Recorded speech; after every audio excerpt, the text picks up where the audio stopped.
All right. Well, thank you, everyone, for coming. And we'll get started here. So this is, I think, the fourth or fifth Inside Out that we've done as part of Hortonworks Premier support.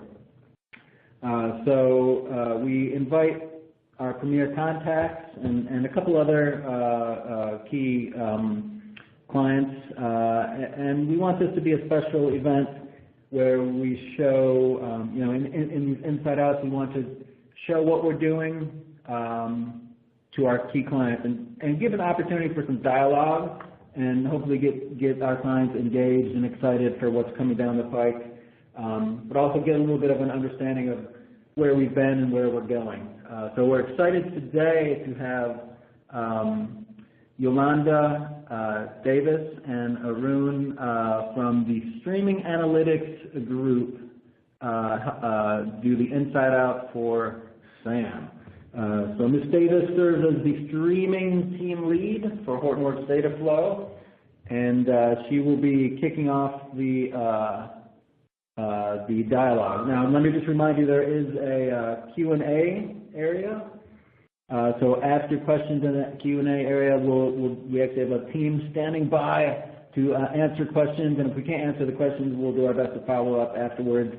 So thanks again for joining, and at this point, I will hand it off to Yolanda, and I'm going to push to that other slide. So Yolanda, take it away.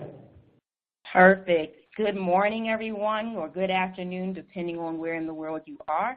As Craig did a great introduction for us, my name is Yolanda Davis, and I'm truly delighted to have the opportunity to present for our Premier customers today.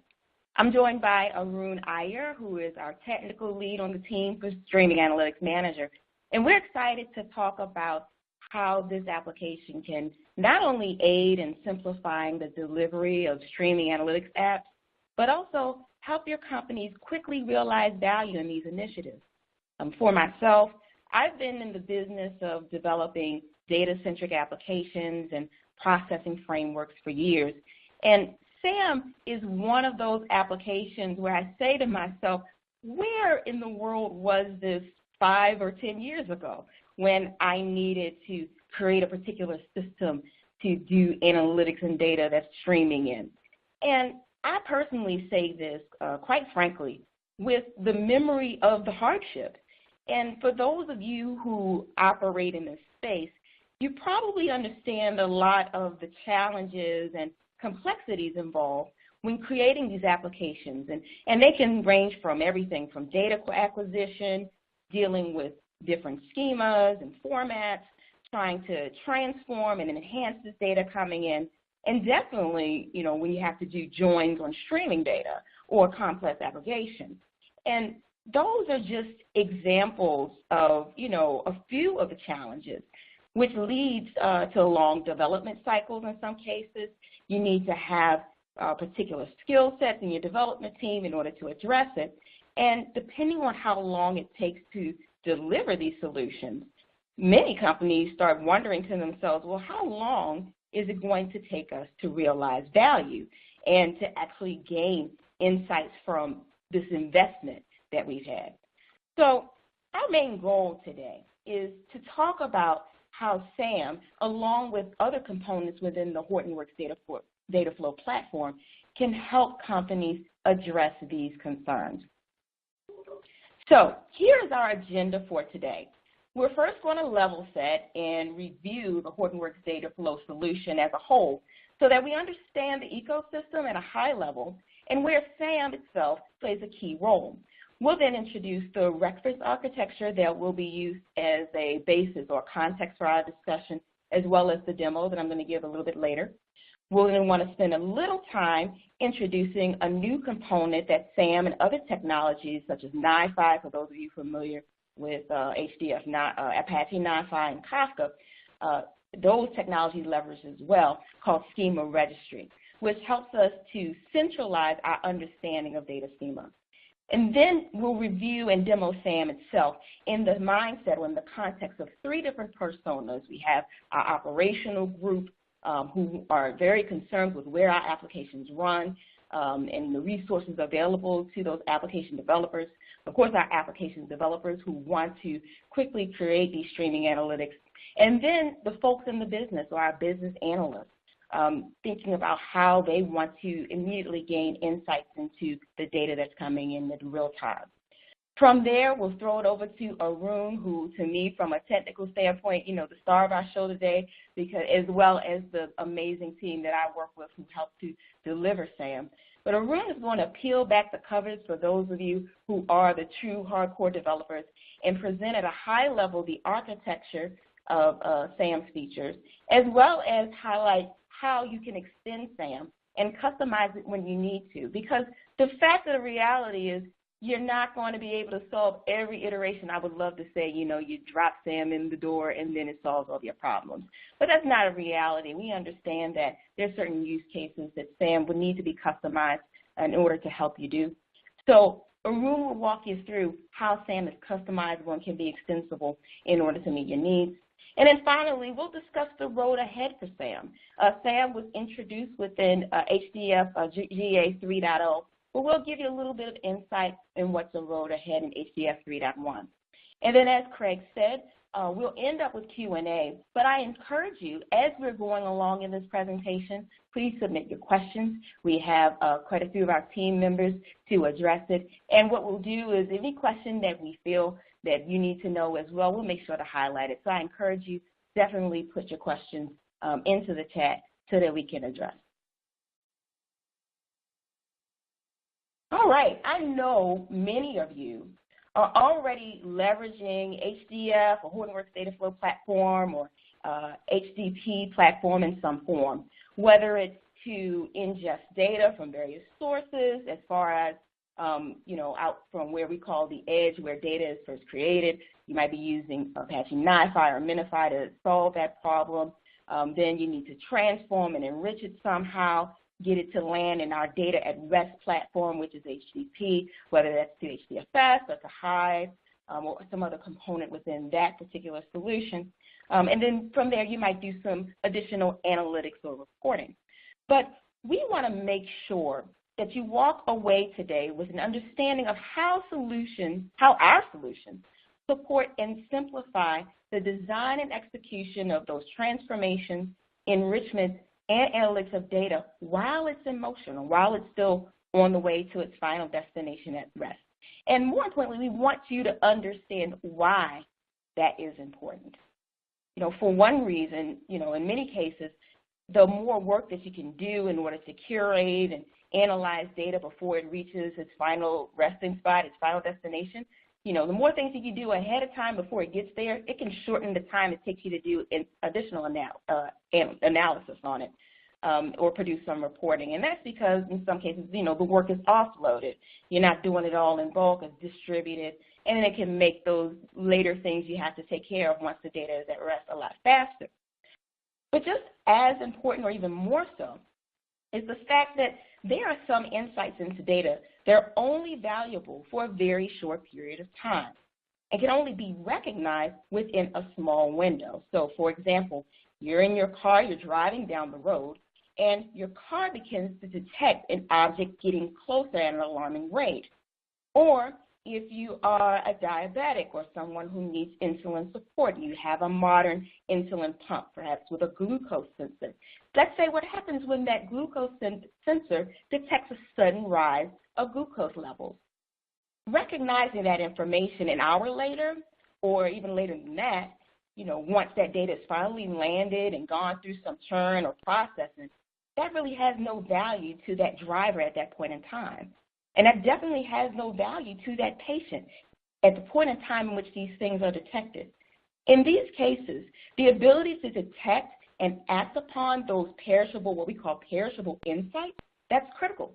And that's what the Hortonworks Data Flow Platform was designed to do. So now this is where I'm going to walk you through what Hortonworks Data Flow and everything is designed to help you to support. So just as you see on the screen, the goal for it is to help support the collection, curation, or organizing and gathering and categorizing our data, analysis, and supporting our ability to act on data while it is in flight. So while it is data in motion across our data center or in our cloud. So it supports doing all of these things that we talked about in order to gain our insights immediately. That is what this platform enables us to do. And so when I talk about the platform, or we think about the platform, we think about it in three key areas.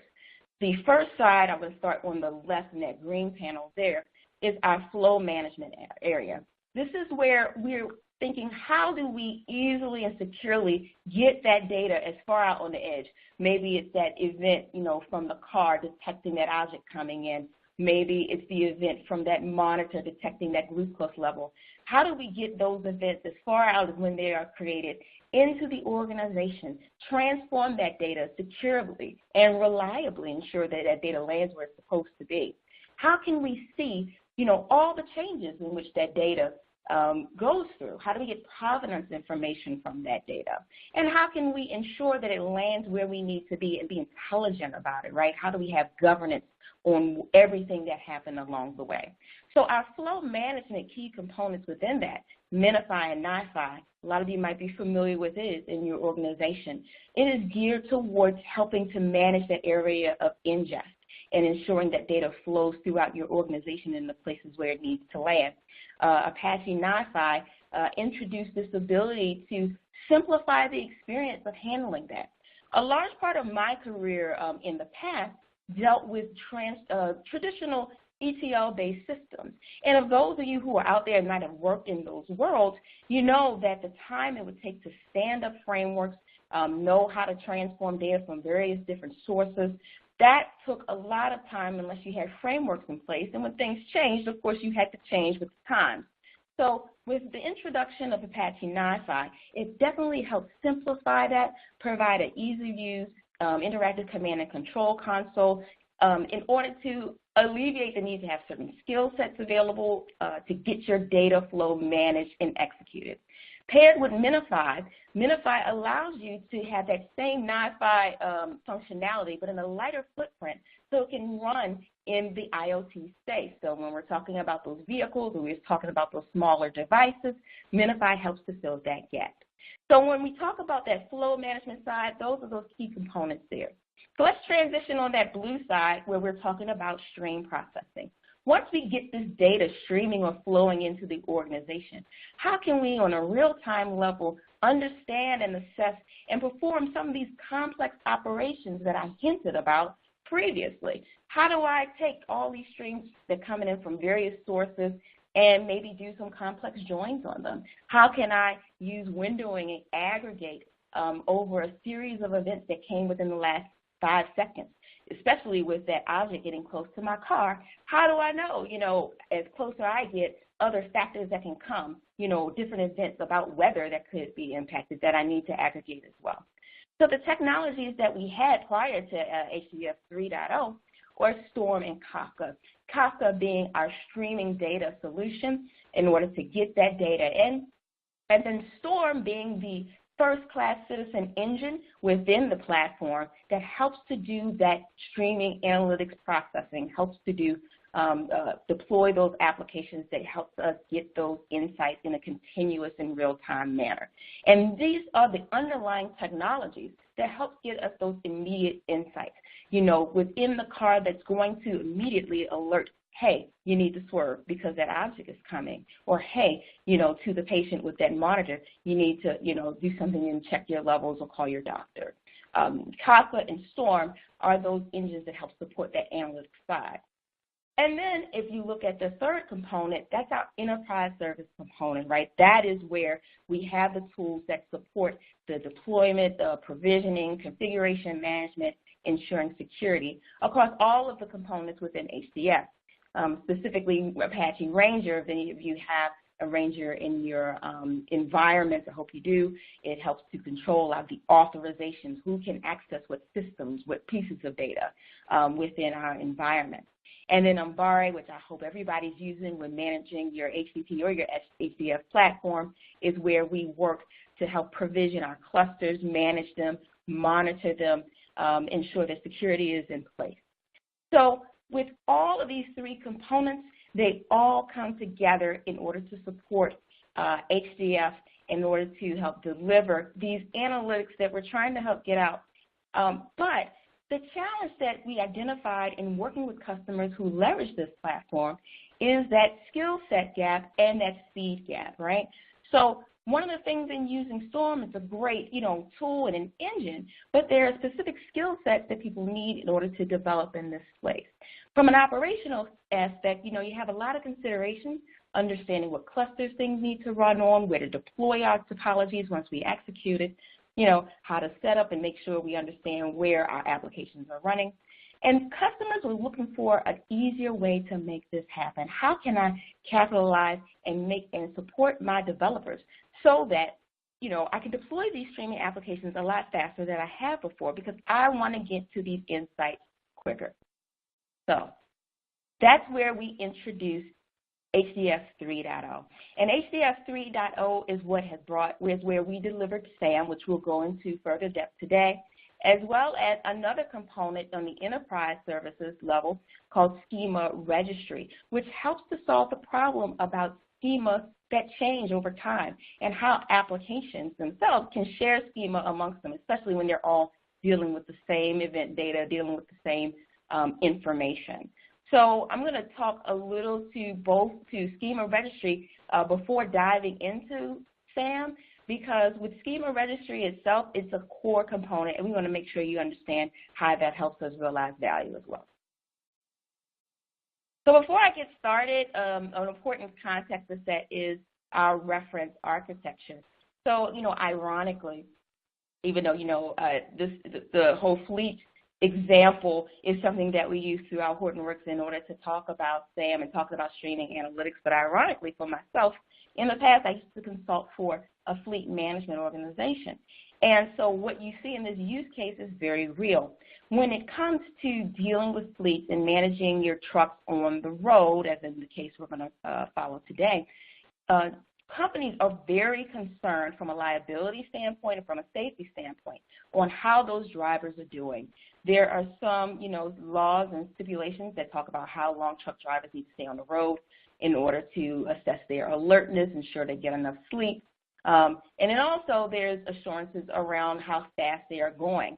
Are they going dangerously fast? Are they speeding? We need to know about that because there's too much risk involved when things happen, if there are accidents that occur, and companies want to be ahead of this. So in our particular use case, what we're going to do is we're going to start recognizing the events that are being emitted from these trucks. We want to identify any events that we see that are considered as violations, whether somebody is speeding, accelerating too fast, following someone too closely, perhaps even changing lanes or swerving in their lanes.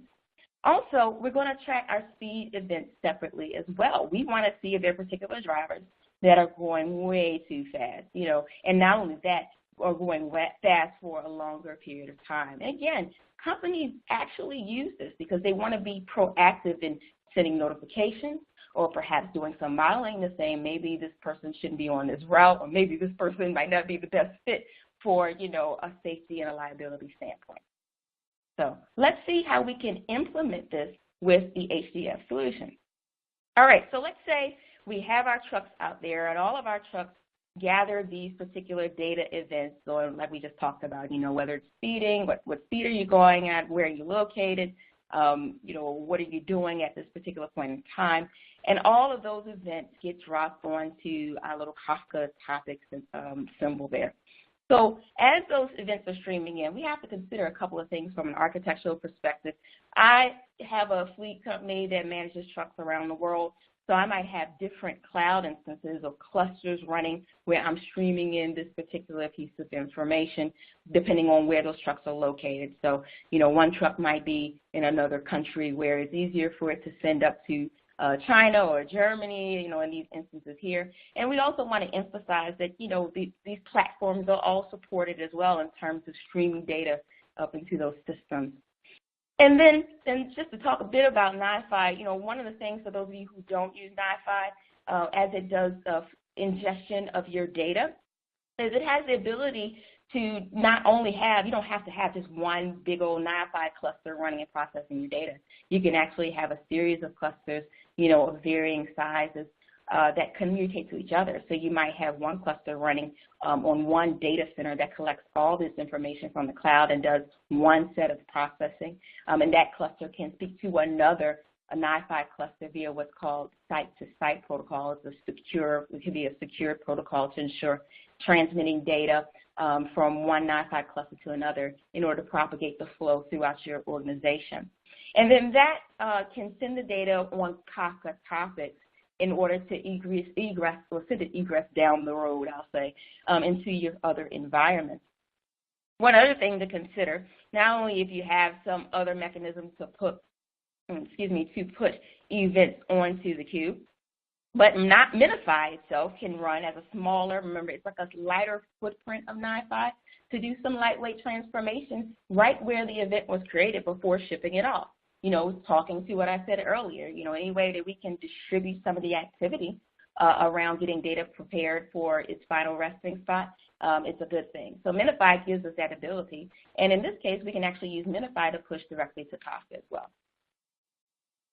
From there, we want to ensure that our data lands into our streaming analytics cluster.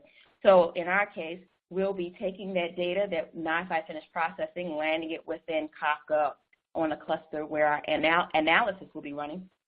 And then SAM will be serve as the driving board, right? It will serve as the dashboard for where our three individuals or individual personas can interact with that data, whether or not it's from an operational standpoint, setting up the environment, if it's from a app developer standpoint, giving us a great tool and way to design the typologies that will then be deployed out there. And Kafka is kind of the first-class source for SAM to leverage in order to ingest data, so it's a perfect fit in this particular scenario.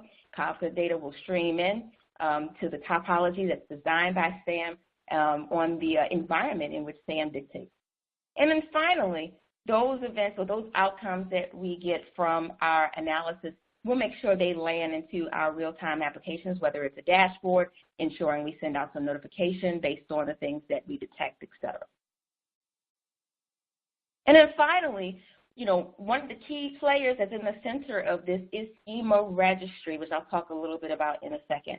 But Schema Registry allows NiFi, Kafka, and SAM to all interact and to all leverage the same schema, so they don't have to, figure out how to transform their data. All the different applications can share that information and make it a lot easier to process data. So I'm going to stop right here because I'm being pinged, and the ping says, Yolanda, do you want to check out and see how people are doing? So I'm going to ask to do a pulse check at this time. I believe there's a pulse feature. If anybody has any questions, be sure, again, to use your Q&A feature that's within this presentation. But just to make sure, hit the pulse check. Let us know how we're doing. If there's any questions that you have or any concerns, just let us know in those features. All right, let's get started talking about Schema Registry. I kind of hinted to it a bit, but I'll go a little bit more in depth into kind of the problem itself. So remember, I said earlier that one of the things that I used to do in the past was deal with all things data, especially in kind of the ETL and batch space, and write applications on top of that. And one of the challenges around that is in those applications that had to process data, you had to know the content of that data. What was the schema coming in?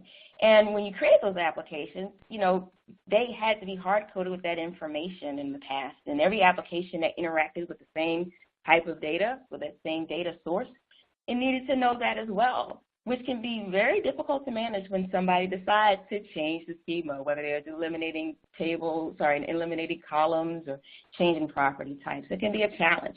And in the recent history, the approach to address those challenges was to include schema in the payload, such as in Avro format. Those of you who are familiar with it, you have the ability to embed information on what the structure of the data it's sending contains. But depending on how many fields you have, that can definitely lead to you having a really, really big object coming in. So how do we counteract that? How can we make that better for applications to share and also to have some oversight when schema changes, and finally reduce the payload on things, the events that we send around? So that's where Hortonworks Schema Registry was introduced. And its goal is to be, like I said earlier, a shared repository of schema that allows our applications to interact with each other, interact with the data, and not have to be so tightly coupled with the schema.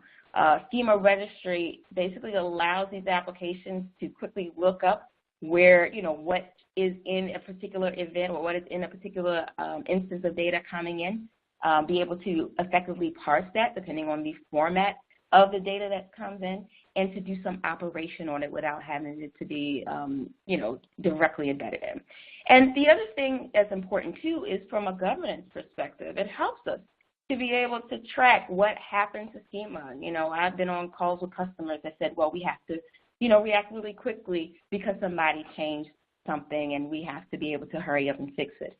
Well, with Schema Registry and technologies alike, that gives us an opportunity where applications can share this information and things can be versioned such that when changes happen, applications can rapidly shift and still be able to work. So not to go too much into it, but the three components that leverage Schema Registry today, like I mentioned NiFi before, NiFi, as it ingests events, for example, off of Kafka, that it can leverage Schema Registry to say, okay, Kafka topic is aligned with this item in Schema Registry or this particular schema.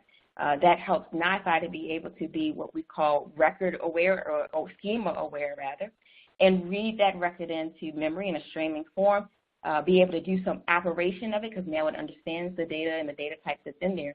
And NiFi has the ability to serialize it or serialize it in a new format. So you might be reading off of a Kafka topic with NiFi in an Avro format.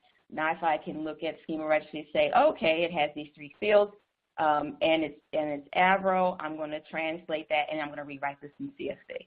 So that's one way in which it's being used.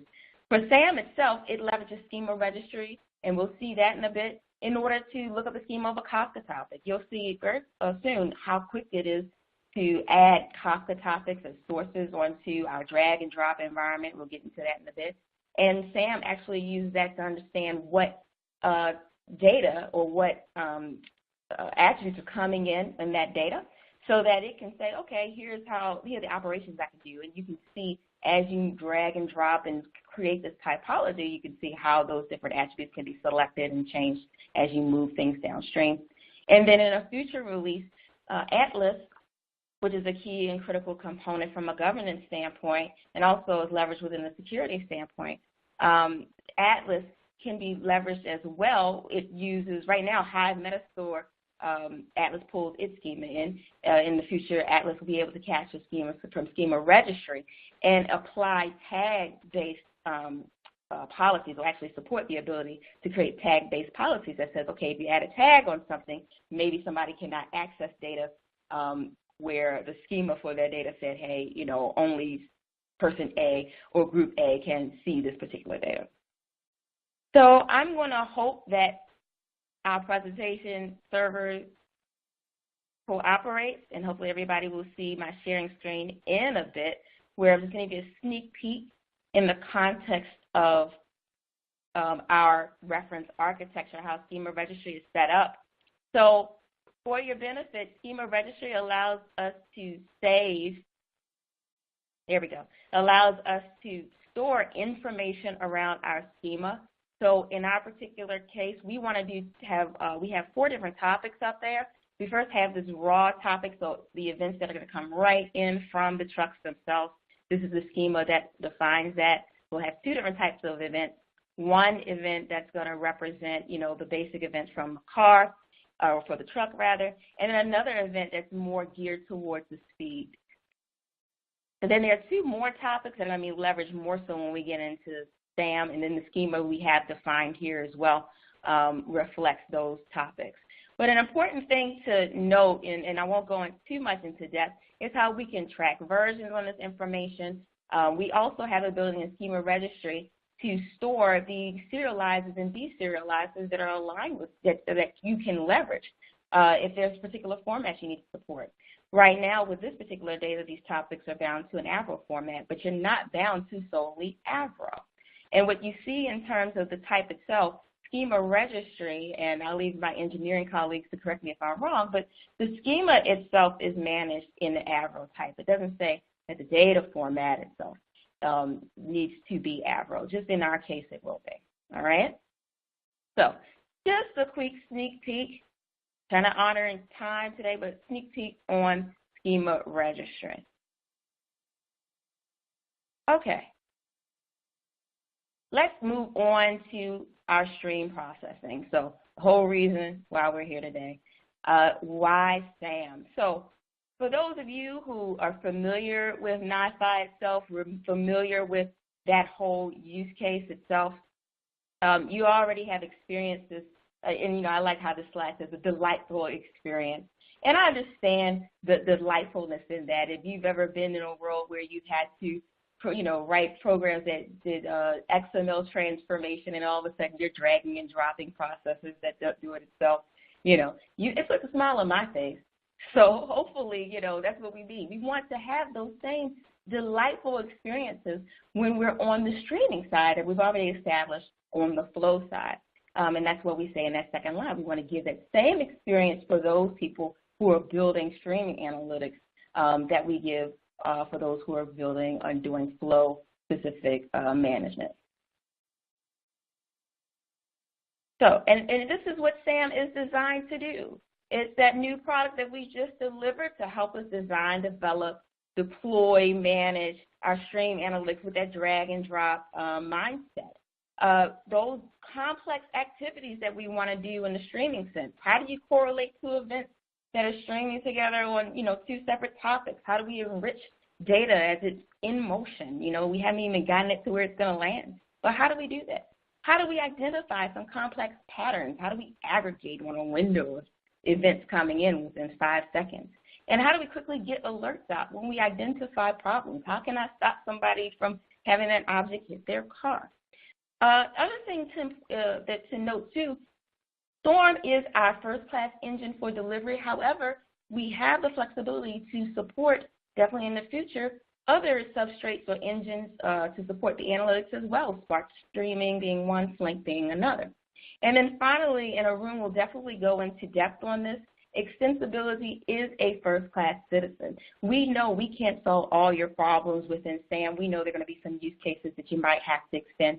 And so the ability to add custom syncs, spouts, processors, those type of things, we make sure that we provide a vehicle to help you fit your needs. And then again, there are 3 particular personas that we're here to serve when we're dealing with SAM. Main focus are operations. So from an operational perspective, how can I carve out and manage the environment that people are going to run their analytics? How can I control the particular components they're going to use and gain insight into how things are running? From an app developer perspective, how can I quickly and easily design these applications? I'm on a deadline, or I want to quickly gain insights. And guess what? I'm not necessarily a Storm developer. I want to be able to get this out and to help us get insights a lot quicker. And from a business analyst standpoint, how can I see what's happening right now at this moment, at this second, on the road with these trucks?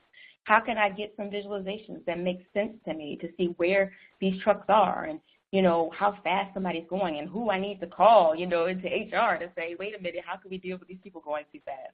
So when we talk about SAM, I want you to think about these 3 different concerns, these 3 different areas in which we want to be able to serve. So I am purposefully, because I'm a person that really just kind of likes to jump into things, I'm going to skip a whole lot of slides and just say, let's get into the action. So we're going to go ahead, and first I'm going to talk about how, hopefully everybody will see my screen a bit, taking a little bit to render.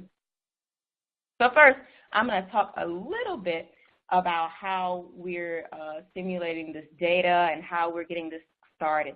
I'm going to hope that Very good. I'm going to hope that my session is still alive. What I have going on here is I have a simulator that actually is going to simulate our data coming in from the truck. This will just serve, hopefully everybody can see this clearly, but this will just serve as, you know, a good entry point to say, hey, this is our data coming in, and actually this simulator itself is also using the schema registry. But I have this running in on the background just so you'll know. I'll click that right back here. And then let me show you how NiFi very quickly is at play as well. So here is a flow where we're basically getting our events. So hopefully in one moment we'll see data kind of flowing in. We had those two raw topics that we're dealing with. We have these two raw topics that we are consuming with NiFi. NiFi is going out to schema registry to understand how to parse that data. And then it's actually sending it to some geocode enrichment. And just so you know, this quick interaction I did, I actually just drilled into what's called a process group for NiFi. You'll see that data, this kind of, where we got it from the raw topics, is streaming in to do some enrichment. And then we're finally doing some transformation to change, because actually we got it as an Avro format to do this enrichment. NiFi is changing it to CSV in order to do that work. And then it's going to be converted back to Avro and placed onto a Kafka topic so that Sam can pick that information back up. So I encourage you, those of you who've never used NiFi before, this is your first entry point there. We definitely have a lot of blogs in our community that speaks to NiFi and tutorials as well. And I just want to note, a lot of things of what I'm going to show you, we do have as a sandbox tutorial. We'll have some information on that at the end of the session. So now that I see we have some events flowing, let's talk to Sam, and I'm going to go ahead into the first slide. Let's talk to Sam, and let's see how we can interact in these contexts of these personas. So the first screen we have here helps us to define what's called our service pool. I got to it by going to our configuration session. I have my operations hat on right now. And I'll go to our service pool screen. And this is the screen where we can provide a logical context that connects configuration to actual clusters. For those of you who leverage Ambari, Ambari exposes a REST API for all of its functionality, right? So when you interact with the Ambari UI, I'll just give you a quick peek of it over here.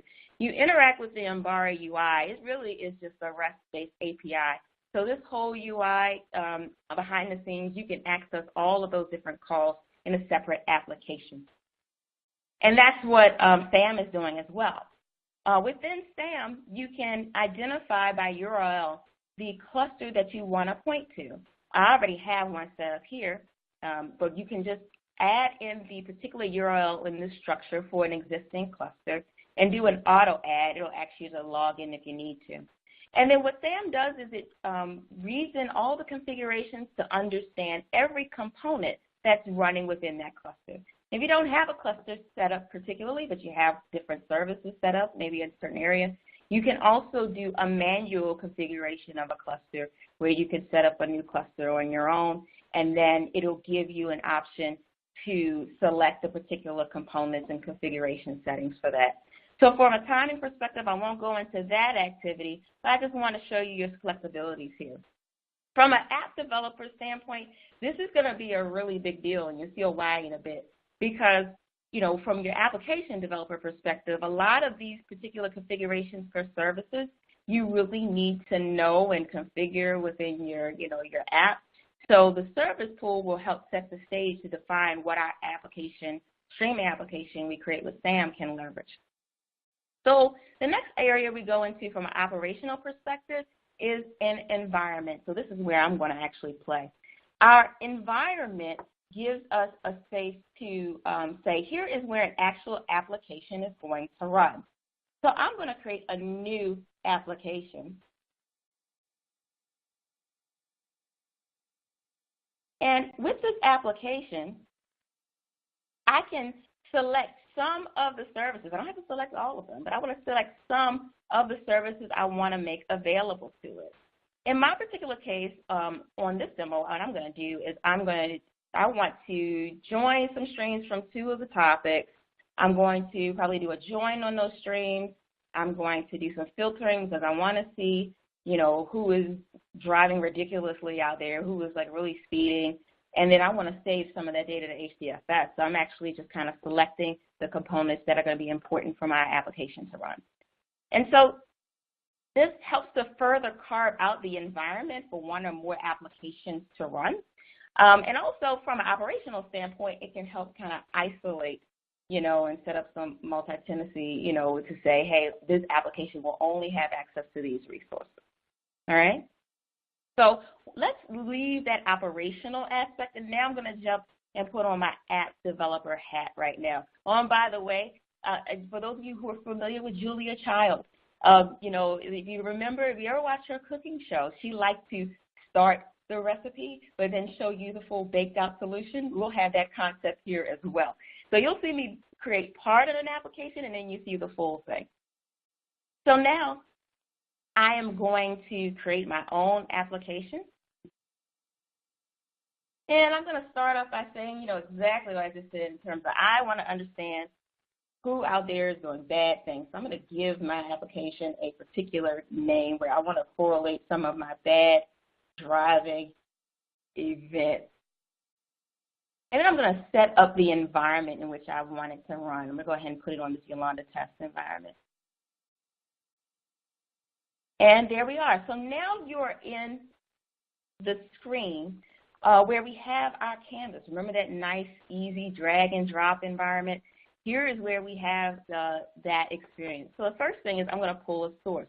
Notice our panel on the left-hand side. This is serves as kind of our toolbar in which our application developers are going to operate. So first thing I'm going to do is pull out a Kafka source. So this is where I'm going to select, actually I'm going to go ahead and do both of them. This is where I'm actually going to select the streams from, not the raw topic, but the regular topic that we've defined over here in schema registry, but also the topics that we have running in Kafka. So here's where you'll see, when I double click, where the service environment will be key for us. And also you'll see how a schema registry plays a huge part in doing development. I'm going to stop right here. People are saying they can't see the screen I'm sharing, so it's going black, but hopefully we'll get a live view. Right now, so folks are not seeing the screen. Right here, so we will be putting this out on YouTube later, so I think the screen should be, we should be capturing it on the recording, and then if it's just a matter of the live recording, then that's the deal. But I'm going to do a pulse check. You're going to see a little button that comes up. If you do see the screen, press the thumbs up. If you don't see the screen, press the thumbs down. I'm curious if anybody sees it. So I see one thumbs up, so that's good. So some people see it, some people don't. Yeah, I got four thumbs up, one down. So I guess the good news is it'll be on the YouTube recording. The bad news is you might, if you can't see the screen now, we might just have to deal with it and I guess be very descriptive, Yolanda. Yeah, looks like I will do my best. I will do my best, hopefully. And also, I'll slow down a bit. I understand there's a lag as well, so I'll try to be cognizant of that. So for those of you who are having trouble seeing, what I'm doing now is I've selected 2 items to drag and drop onto my canvas. So the items that I'm using are Kafka source processes that I'm dropping on. And I've just selected the cluster. It was the first thing that popped up, and that actually was driven by the environment, right? So because this application was created on a particular environment, it knows, okay, use this cluster, use these particular Kafka broker server URLs, and it was able to discover the topic or the list of topics that were available to me. In this particular case, I want to read events off of the truck event Avro topic, but also I need to ensure I have the right schema that I'm going to refer to for ingestion. So remember in schema registry, we had those versions. Here's where it becomes very important in SAM, where you see on the right-hand side, it's describing that we have properties or information that's driven by schema registry. That comes right from schema registry. And now I'm just assigning a consumer group because I know this is going to be consuming on Kafka brokers, or Kafka topic rather, and I'm going to go ahead and hit OK. I'm going to do the same thing on the other side because remember, my goal is to join these strings. So now I want to make sure that I'm consuming from the truck speed event topic, doing the same thing to ensure that I select the right schema version. Notice that schema registry was called, and I have a concept or understanding what the output of this particular source will be. And now I'm good to go. Those are on my canvas, and we'll start my typology. So I'm looking at my time. I'm going to try to show a couple of these aspects quickly. Another processor to drop on is our join. Our join will allow me to do this complex join on streams. I'll quickly show how we do that.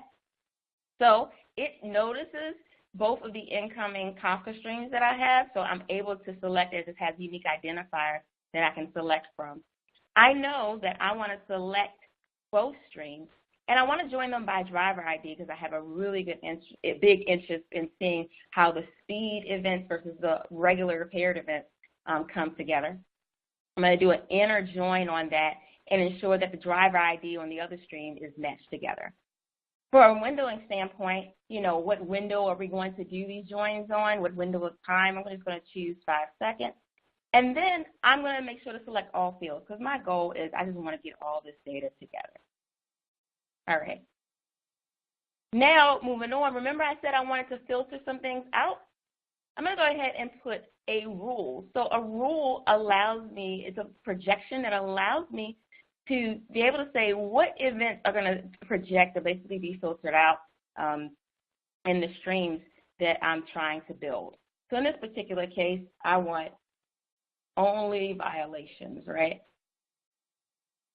So only violations really around speed. Well, at least that's what I'll get to eventually. So I only want those, bad, non-normal or unusual events. And I say non-normal because I know in my data that's how we're going to be filtering out. So we have an event type field. I'm going to use that to say, okay, for the event types, I want to make sure that I don't have any normal events because we'll always have a bunch of those. And you notice in the drop-down box, actually, let me clear it out, it started with giving me an option to select, from the data that's coming in, but I can also type a new option to match on text, which I'll do right here. And if I wanted to add another rule and to do like a logical OR, I can do that as well. But I'm not interested in that. I just want to make sure I get anything that's unusual. All right. And then finally, I'm trying to land this guy in HDFS. So notice we have a bunch of different syncs that you can save to, or you send it down to stream to Kafka as well, HBase, Hive, etc. We'll see in the large recipe, the Druid case. But I just want to get into HDFS. I want to be able to get my data at rest. I might have to do something on it later on. It gives me kind of an acknowledgement of the actual data that's going to be stored there. And then if I go back in, I can get the details on where I want it sent. Now notice again, my HDFS URL is also populated, right? So I don't have to program all that stuff. That's driven by the definition of the environment that the application is on. So I'm going to go ahead, type in the path of where I want my data to land. Some information about flush, how many records do I want to capture before it writes out, how often I want it to rotate. In this particular case, let's say rotate every 10 minutes. And the fields that I want to output, let's say I don't want everything. I just care about maybe the driver ID. I care about the driver name. I care about where they are. And I care about maybe the event type, time, and where they were. So not the whole data set, but just a few items. All right, this is where I keep my fingers crossed. So now we want to go ahead and deploy it. So I'm going to go ahead and hopefully you guys can see on the bottom right-hand side, for those you can see, I have the ability to hit the run button. So I'm not building a jar, I'm building, all these separate things. Remember I said Storm is our first-class engine underneath the covers here. So we have the ability to expose the particular properties we want to use in order for our topology to run on this particular cluster. So I'm going to go ahead and give it a nice amount of memory in order to do its thing. We also have an advanced tab, so there's some particular fields or configuration settings you need to add. You can do it there, but we don't need it in this particular case. I won't go into all the details of configuration. And then we're going to deploy this application. So notice Sam is doing all the hard work in building our application jars and packages things up. It actually takes this typology or this design that we've created with Sam and translate it into what Storm can understand, and that's what Arun will be talking to very soon. I'm going to go ahead and it's going to go ahead and build those jars, deploy it out there. It'll let us know when that guy is done. As you can see, application deployed. And what I'm going to do actually is show you where I'm expecting this to land. Hopefully HDFS for me is still up and running. Of course it's not. I want to move that to the side. But in the meantime, I'm going to go back, navigate out of this, and we're going to hope that our application started running. Right there, we can see we've gotten things started. So we got a couple of workers, a couple of executors in process. We're just waiting for to get some data processed shortly, so we'll hit refresh a couple of times and seeing what's going on. In the meantime, in the background here, I'm going back in so I can show you what we're expecting to see in HDFS. And while I'm doing this, I'm going to do a quick pulse check to see if anybody has any questions that they posted. Make sure, again, that you go ahead and post those questions up. So just a quick spin of what's going on. So I have an expectation that soon I'm going to see data in this Yolanda test. Hopefully, if I didn't mess things up, data will start emitting there. So I'm going to do a quick check behind the scenes. I'm going to refresh my screen here, see if data is getting emitted. Oh, I love it. It's always good when live demos work well. So far, so good, I say. But my goal, remember, is I want data to land in that app Yolanda test. So we'll go ahead and see how things are going in that aspect. Let's see. So if I'm creating a file, I want to make sure that Yolanda test got populated. I should see a file land in there. Perfect. We definitely have a file. That timestamp looks correct. And I'm going to just quickly cat out that file just to make sure it has what I need to proceed. Go ahead and copy and paste because I'm not going to remember how to type all that stuff. Cat out and see if we got some good data.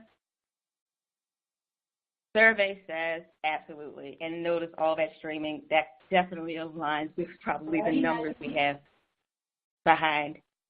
Is somebody unmuted? Does someone have a question? We're going to try to hold our questions to the very end if we need to. All right. So that looks great. I like what I'm seeing here. But you know what I said? This is not the full recipe, right? We want to gain more insight. So I'm going to go ahead and stop this particular application. Not that you have to do this in the real world. I'm just doing this, for right now. But I'm going to go ahead and notice, I'm just going to say really quickly from an operational standpoint, we do have the ability to see what's going on in the typology at a high level. But then we have a button where we can, for those who really want to get into Storm, see what's going on behind the scenes. See information on Storm typology. It just leverages the Storm UI, the workers that are running, the spouts, bolts, etc. All right, so remember I told you, Julia Child likes to show you the before and after. So let's say that was the before. Let's go into the real after. So this, what I'm going to show you but not dive into super detail on, is the fully baked solution where we're getting that same data, like I just showed you how we drag and drop to do that, filtering the data by event type, but not only are we saving to HDFS, but we're also leveraging Druid, which is allows us to support OLAP-based queries on streaming data. So when I want to do, as a business analyst, slicing and dicing of that data, Druid supports a data store, and then within a SAM environment, you'll see in a dashboard that can read Druid, and you can do real-time insights with that data. Some of the other things that I didn't show earlier is how do we achieve aggregation. So in this particular case, I want to aggregate those particular drivers where their speeding is out of control, get their average speed. So you have an aggregation processor that can aggregate data that's coming in over a window of time. Also, we have additional filters, but then you can use progressions to do operations on data as well. So in this case, if we have a particular function to round up data, we can do that. In this case, we're rounding up the average. And then finally, or the average speed. And then finally, we're going to be doing saving to another cube in Druid to do some analysis. So I'm going to go ahead and start this guy running. I know I'm short on time because I got to give Arun plenty of time to do his part. But I'm going to give you a sneak peek into the business analyst view. Actually, while this guy is building, I'll just drop in to some of the things that were going on behind the scenes processing this data. We might see it update as things progress in the topology that was just deployed. So this is a dashboard that you can get to from Streamline. Actually, this is a dashboard that I created. You can get to it from this dashboard icon over here. Great, the application just deployed. And from the dashboard, we're able to slice and dice and create these different widgets. Just to quickly show you, we have access to our particular event cube, and that cube, we can actually slice and dice data. Actually, I want to use a different example. We'll go into the speeding event. It's funny. I just happen to know that one of the names of my boss was highlighting Joe Witt as a speeding driver. What's up with that? So this was the cube that highlighted the drivers who are really going pretty fast. And business analysts are able to do queries and slicing and dicing and create these visualizations. One of the things that I'll do right here is I want to start identifying those people who are driving really, really fast.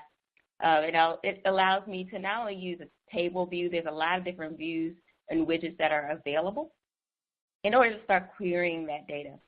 So yeah, see, Joe, what's going on? 90 miles per hour, it's just out of control, right? But here is how we see, really twice? Here's how we see that information. And business analysts can go ahead and, create these queries, create these visualizations, and add them to their dashboard. So you see, I had this dashboard already configured. I'm going to check on the job that we have running, the typology that we have running right now. See how it's doing. There's a little latency going on there, but it's emitting something. So we might see some refreshing behind the scenes. One of the things that Druid does on the fly is indexing as well. But you get some great visualizations from that data. I'm able to get some ranges on, the percentage of time Joe was doing lane departures and speeding. And gosh, we have to talk to him. These are the type of insights in a real-time form that our business analysts want. So really high level, great, coverage on these operations, on these particular areas. But I just wanted you to see how SAM can be leveraged in these particular spaces. And notice I didn't have to write a whole library in order to make that happen. So with that being said, I've spent way too much time talking. I'm ready to learn with you and for you to hear some of the behind the scenes things going on. How does all this stuff work? So Arun, would love for you to take it away.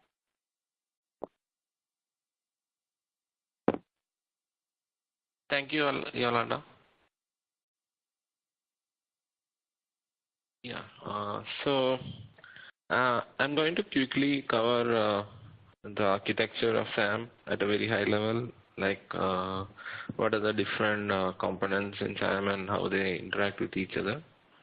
And I'll also touch upon the runner framework, that is the interaction between SAM and the streaming engine, how that happens, and how we pass on the information to Storm, and how we can plug in other streaming engines.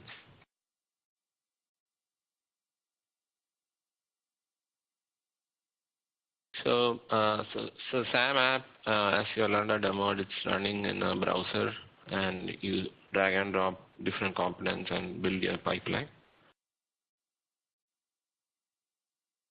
And the entire SAM application is running in a web container, in a Jetty container, and all the functionalities of SAM are exposed via REST APIs. And SAM has a module called environment service that talks to Ambari. So this is the one that pulls out all the configuration from Ambari when you configure the service tool. So it uses Ambari REST APIs to pull all the information. SAM also has a schema registry client which talks to schema registry. So this is what happens when you configure a source like Kafka and you give a topic name, and SAM automatically discovers the schema based on that topic name by querying schema registry. And SAM has a storage manager which stores all this metadata and all this information configuration into a database. And currently we support MySQL and Postgres, and in the upcoming release we'll have support for Oracle as well. So this is what happens when you design or design your application. Now, so when you actually go and deploy, like when you push that green button and deploy the topology, so there is this module called topology action service. So basically what happens is all this configuration information is pulled out from the database, and design time DAG is constructed. So this is a graph of your sources, processors, and syncs with all the necessary information of how they are connected. And then that DAG is handed off to a topology lifecycle manager. So this is where it hands off that information to the runner framework.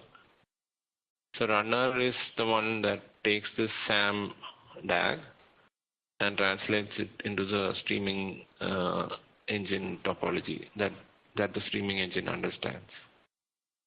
So currently we support Storm Runner, and it takes this SAM DAG and translates it into a Storm topology. So behind the scenes, it's constructing the Storm topology and submitting it to Storm. It's packaging all the relevant, all the necessary dependencies, jars, and later in the slide presentation, I'll cover how you can configure a custom processor or user-defined function. So all that jars are being packed, shipped, and it starts running in the streaming engine. So similarly, in future, we'll be adding other runners by utilizing the runner framework. So I'll cover in the later slides what are the interfaces that one needs to implement to support new runners. So this is a design time DAG I was talking about. It has sources, process, and things connected through edges. And each source and processor can have one or more output streams. So stream is nothing but a logical channel of output with a defined schema. So for example, the source here has a one output stream, stream 1, and it has two fields, A and B. So in the case of source, this schema is coming from schema registry, and as the data flows through the different processors, the streams are getting transformed.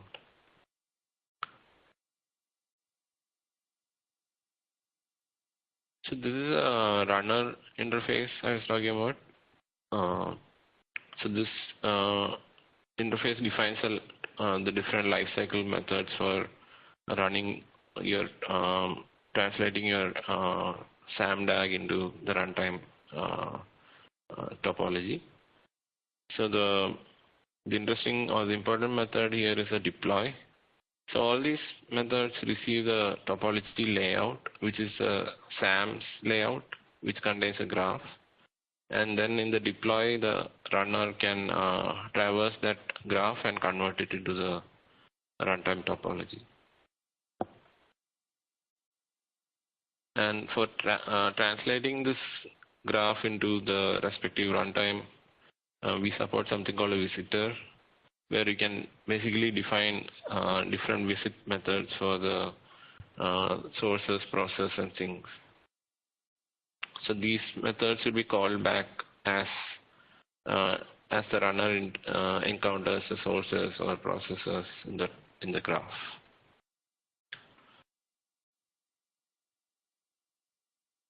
So to show you how this ties together. So in the case of Storm, we have a flux generator which extends the visitor class, and when it encounters a SAM source, it translates that, takes all that configuration and bundles it into a Kafka or the respective spout configuration, and then adds it into a flux object. So once the entire graph is traversed, this flux object will have all the configuration for the Storm topology. So the Storm topology actions implements topology actions, and in the deploy, it takes the graph from the layout and then creates an instance of the flux generator that I just showed above, and then traverses the graph with that flux generator. And after it traverses the graph, it will have the flux equivalent of the graph, and then it deploys it into Storm. So this is equivalent to running a normal Storm jar command with the flux file. So it also packages all the relevant dependencies here, and then deploys it into Storm. So this is a high level about the runner framework. So typically, if you want to add a new runner, like if you want to integrate Spark streaming or Flink, this is where these are the interfaces that we would be implementing. So that was about the high-level architecture and the runner framework. And now I'll quickly cover what are the extensibility points, or what is the SDK and what are the interfaces that you can use to plug in your own custom code. So SAM comes with a lot of built-in components, built-in sources, processors, and things. But if you want to plug in your own custom business logic, you have something called a custom processor that can use to write your own business logic. So it's fairly straightforward right now. So you have this process method where you'll receive each event, and you can do your own custom processing and return the result, 0 or more output events that will be sent out to the next component. And then there is this initialize method. So I'll show you, you can configure different fields in your custom process in the UI, and all that configuration will get passed to this initialize in the config object. And multi-lang support, so this is something in the upcoming future release. So we have a multi-lang protocol wherein you can support other scripting languages like Python. So here again, it's fairly straightforward. So you have a process method, and you can get the event and transform it and emit the result. And then the next couple of extension points are the user-defined aggregate functions. So this is used in the windowing. So in the aggregate process that Yolanda was demoing, so you can define a window I want to batch or I want to aggregate the events that arrived in the last X minutes and then compute some aggregate on top of it. So it could be like I want to see what is the average speed of the truck in the last 5 minutes and so on. So there is a UDAF interface, and there are a few built-in functions, built-in aggregate functions, and if you want to add your own, it's fairly straightforward to implement this and upload the jar. User-defined functions are like one-to-one transformation. We have a bunch of built-in user-defined functions. We are adding more in the upcoming release. But if you want to add something, some custom user-defined function, you can implement this interface. And finally, this is notifier interface. So typically when you have a rule like a filter, then you want to take some action when some condition is met. So SAM has this notification sync, and within the notification sync you can send out notifications, and that is achieved by implementing this interface. Right now we have an email notifier, and in future we will be adding more notifiers.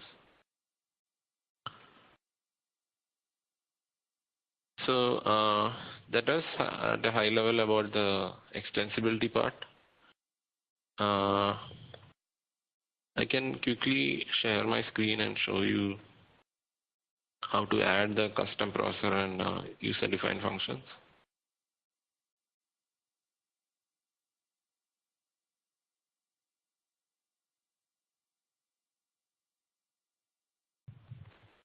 So here I have the app.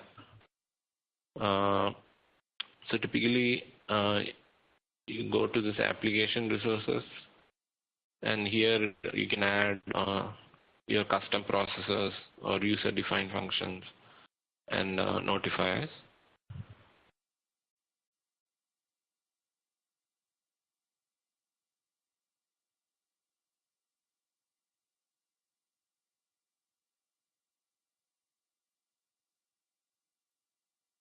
I just have to give some basic information about the custom processor, and I have to give the class name, and then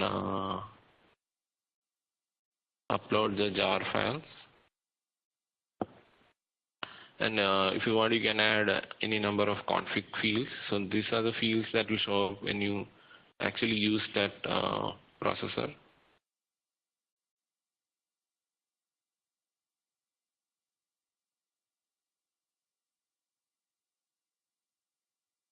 And then you can specify an input and output schema. So this will help you to define what are the expected fields for this processor and what are the expected output fields.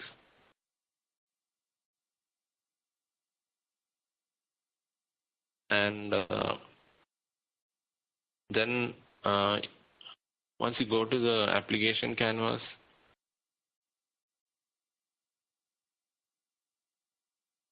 it will actually show up here. So this is a demo processor that I just created, and now I can connect it and use it as a part of my pipeline.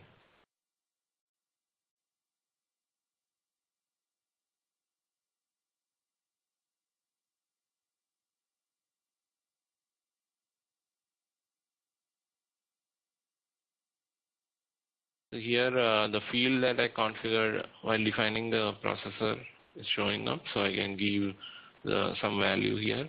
And then based on the input schema that I defined, these are the fields that to be sent to the custom processor process method. And I can define a mapping here, like what are the fields that I want to map to the input fields. So that way it becomes really reusable in multiple contexts. And then I can choose any one of the input fields, or I can choose the output fields from the schema that I define. And so as I select the fields, this output schema is automatically being updated. So that's at a high level about custom processors. And similarly, you can add user-defined functions as well. So its flow is pretty similar. You can define your function name and whether it should be a plain function or aggregate function, and upload the jar file. And then you'll be able to use it in the aggregate processor or the projection processor.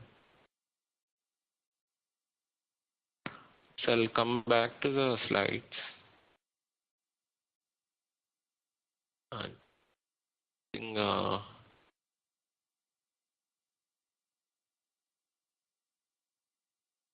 we have some around 10 minutes, so I'll quickly wrap up.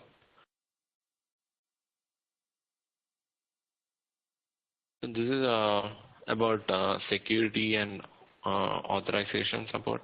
So SAM supports end-to-end Kerberos. So you can log into the browser using Spenago, and it will use that logged in user's identity to do all the operations. And you can also configure users in SAM and map it to the Kerberos principles. And SAM has a role-based access control. So there are around 4 built-in roles that are that map to the personas that Yolanda was describing. So admin is like the super user, and then there is analyst, a developer, and an operations role. So each role has different capabilities. And then you can SAM also has permission support. That is, as a developer, I can decide if I want to share my app with other developer, I can give them read, write, or execute access. So this is at a very high level about the authorizer and the security aspects. And so I think that's all what I had to cover. So I'll hand it off back to Yolanda to quickly go through the what's upcoming in the future release. All right. Thank you so much, Arun. I hope everybody saw the value, especially when it comes to SAM being having extensibility as a first-class citizen. As Arun described, there's definitely a lot of flexibilities that you can leverage there. So we hope that as you download the tutorial that's on the Sandbox, and I'll show you where you can get that later on, but as you download and work, just think about how ways that you can extend even in the tutorials that you're working with. So let's talk about where the road is ahead. So right now we have HDF 3.0 out. However, HDF 3.1, we're looking to come up very soon. And 3 key areas that we want to emphasize are coming into this release with all the themes around how can we make it easier for people to see what's going on? How can we make interaction with SAM simpler and provide value and information that it provides when typologies are running? So view mode is a huge enhancement, and it's going to improve the debugging capabilities that application developers or operations will have. So you saw me when I started my app that I created, I went through that Storm UI. We want to be able to bring some of those insights a little bit closer to SAM so you don't have to go too far to dig deep. So a lot of more metrics will be exposed, some logging information, exception information, being able to kind of identify from a end-to-end topology perspective or within a particular component what's going on as you're looking to troubleshoot and refine your applications while you're developing them. Well, at the same time, we also are implementing a test mode. I know Arun and team have been working really hard to give application developers a test environment, a test harness that can run locally before you actually deploy. So you saw us hit that real big green button at the bottom. That's actually deploying on a cluster. And if you have a development space, that's fine. However, from a testing perspective, you might just want to have a small footprint just to level set and do a check and make sure things are okay. So our test harness will give that ability. And then finally, there are going to be some custom processor enhancement. I won't go into too much detail, but if you happen to have questions around it, Priyank is our guy, Priyank Shah. He's done a lot of great work on the team in terms of giving flexibility for how people define their custom processors. There are particular cases where we don't want to define up front, like you saw Arun do, the input schema or the output schema. Perhaps the processor you're using doesn't need those that specific strict information defined because you might not know the data schema coming in, or maybe that processor doesn't care about it. So we want to improve the flexibility in how you define those enhancements, the processor enhancements, and that's one key feature coming out. So I'm going to stop right here. We don't have a lot of time left on questions.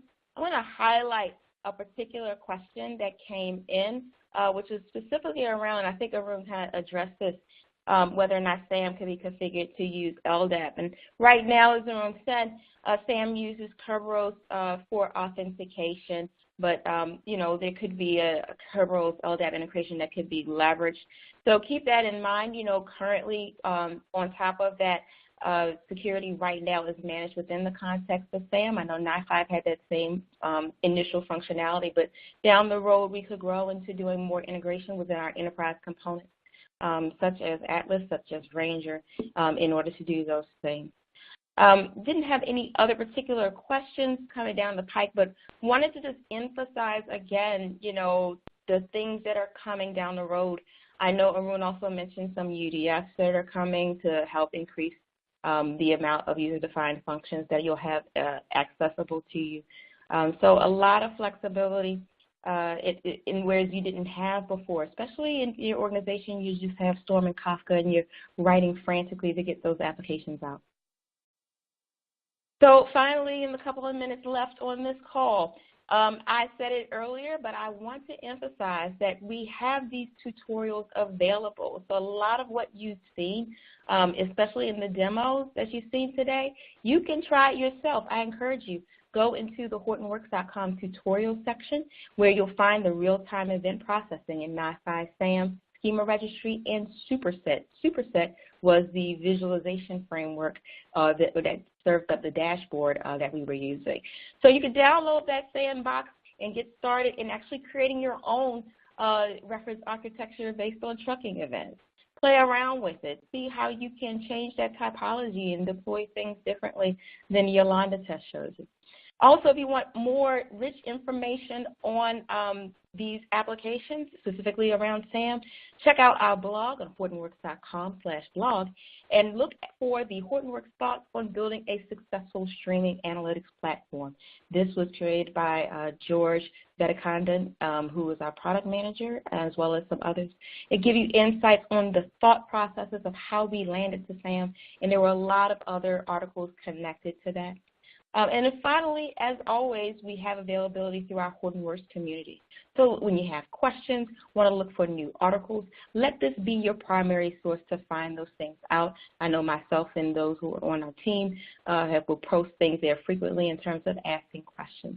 So use and leverage all these different sources to really understand how you can simplify what you want to do around real-time streaming analytics. How you can leverage the Hortonworks data flow platform to help you really gain those insights that you're looking into a lot faster and get a lot more value quickly for your organization. So with that being said, we just really appreciate your time joining. I'm going to give it over to Craig right now. Craig, thank you so much for providing the streaming analytics team with this platform to present to our premier customers. Thank you so much. That was excellent. I really appreciate the time for that and look forward to hearing more about this. So thanks everyone for joining. This session will be put out on YouTube within the next couple days. There will be a survey that I think it'll pop up when you exit this webinar. Please take the time to fill that out because it helps us understand where we need to focus for the next Inside Out session. So thank you so much. It really, being an open source community, it really takes the, it takes the help from the clients and your feedback and your engagement really helps us move in the right direction and build great things together. So thank you for the time. Thank you, Yolanda Arun. That was beautiful. And I look forward to hearing more. Have a great one. I think at this point I'll just end the session. I don't see any questions pending. If you do have questions and you're a Premier client, you can use your PSE or DSP to reach out to me. I'm Craig Lukasik, or the DSP or PSE could route your questions to the right person if there are follow-up questions for the SAM. Thank you so much. Have a great day, all.